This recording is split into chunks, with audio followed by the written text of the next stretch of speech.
Chapter 19. And at nightfall the two angels came to Sodom, and Lot was seated at the way into the town, and when he saw them he got up and came before them, falling down on his face to the earth. And he said, My masters, come now into your servant's house and take your rest there for the night, and let your feet be washed, and early in the morning you may go on your way. And they said, Not so, but we will take our night's rest in the street. But he made his request more strongly, so they went with him into his house, and he got food ready for them, and made unleavened bread, of which they took. But before they had gone to bed, the men of the town, all the men of Sodom, came round the house, young and old, from every part of the town, and crying out to Lot, they said, Where are the men who came to your house this night? Send them out to us, so that we may take our pleasure with them. And Lot went out to them in the doorway, shutting the door after him. And he said, My brothers, do not this evil. See now, I have two unmarried daughters. I will send them out to you so that you may do to them whatever seems good to you. Only do nothing to these men, for this is why they have come under the shade of my roof. And they said, Give way there. This one man, they said, came here from a strange country, and will he now be our judge? Now we will do worse to you than to them. And pushing violently against Lot, they came near to get the door broken in. But the men put out their hands and took Lot into the house to them, shutting the door again. But the men who were outside the door they made blind, all of them, small and great, so that they were tired out with looking for the door. Then the men said to Lot, Are there any others of your family here, sons-in-law or sons or daughters? Take them all out of this place, for we are about to send destruction on this place, because a great outcry against them has come to the ears of the Lord, and the Lord has sent us to put an end to the town. And Lot went out and said to his sons-in-law, who were married to his daughters, Come, let us go out of this place, for the Lord is about to send destruction on the town. But his sons-in-law did not take him seriously. And when morning came, the angels did all in their power to make Lot go, saying, Get up quickly and take your wife and your two daughters who are here, and go, for fear that you come to destruction in the punishment of the town. But while he was waiting, the men took him and his wife and his daughters by the hand, for the Lord had mercy on them, and put them outside the town. And when they had put them out, he said, Go for your life, without looking back or waiting in the lowland, go quickly to the mountain or you will come to destruction. And Lot said to them, Not so, O my Lord, see now, your servant has had grace in your eyes and great is your mercy in keeping my life from destruction, but I am not able to get as far as the mountain before evil overtakes me in death. This town, now, is near, and it is a little one. Oh, let me go there, is it not a little one? So that my life may be safe. And he said, See, I have given you your request in this one thing more, I will not send destruction on this town. Go there quickly, for I am not able to do anything till you have come there. For this reason, the town was named Zoar. The sun was up when Lot came to Zoar. Then the Lord sent fire and flaming smoke raining down from heaven on Sodom and Gomorrah. And he sent destruction on those towns, with all the lowland and all the people of those towns and every green thing in the land.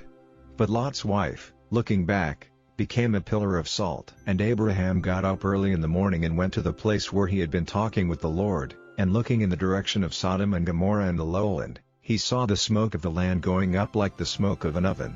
So it came about that when God sent destruction on the towns of the lowland, he kept his word to Abraham, and sent Lot safely away when he put an end to the towns where he was living. Then Lot went up out of Zoar to the mountain, and was living there with his two daughters, for fear kept him from living in Zoar, and he and his daughters made their living place in a hole in the rock.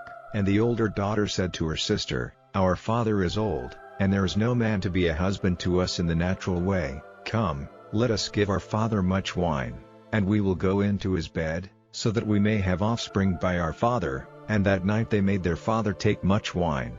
And the older daughter went into his bed, and he had no knowledge of when she went in or when she went away. And on the day after, the older daughter said to the younger, Last night I was with my father, let us make him take much wine this night again, and do you go to him, so that we may have offspring by our father. And that night again they made their father take much wine, and the younger daughter went into his bed, and he had no knowledge of when she went in or when she went away. And so the two daughters of Lot were with child by their father. And the older daughter had a son, and she gave him the name Moab. He is the father of the Moabites to this day. And the younger had a son and gave him the name Ben-Ami, from him come the children of Ammon to this day. Chapter 20. And Abraham went on his way from there to the land of the south, and was living between Kadesh and Shur, in Gerar. And Abraham said of Sarah, his wife, she is my sister, and Abimelech, king of Gerar, sent and took Sarah. But God came to Abimelech in a dream in the night, and said to him, Truly you are a dead man because of the woman whom you have taken, for she is a man's wife. Now Abimelech had not come near her, and he said, Lord, will you put to death an upright nation? Did he not say to me himself, She is my sister? And she herself said, He is my brother, with an upright heart and clean hands have I done this.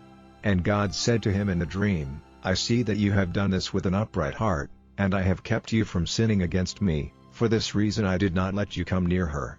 So now, give the man back his wife, for he is a prophet, and let him say a prayer for you, so your life may be safe. But if you do not give her back, be certain that death will come to you and all your house. So Abimelech got up early in the morning and sent for all his servants and gave them word of these things, and they were full of fear.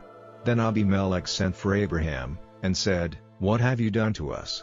What wrong have I done you that you have put on me and on my kingdom so great a sin? You have done to me things which are not to be done.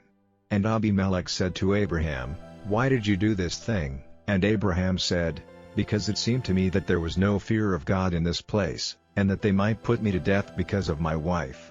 And, in fact, she is my sister, the daughter of my father, but not the daughter of my mother, and she became my wife. And when God sent me wandering from my father's house, I said to her, Let this be the sign of your love for me, wherever we go, say of me, He is my brother. Then Abimelech gave to Abraham sheep and oxen and men servants and women servants, and gave him back his wife Sarah. And Abimelech said, See, all my land is before you, take whatever place seems good to you. And he said to Sarah, See, I have given to your brother 1,000 bits of silver so that your wrong may be put right. Now your honor is clear in the eyes of all.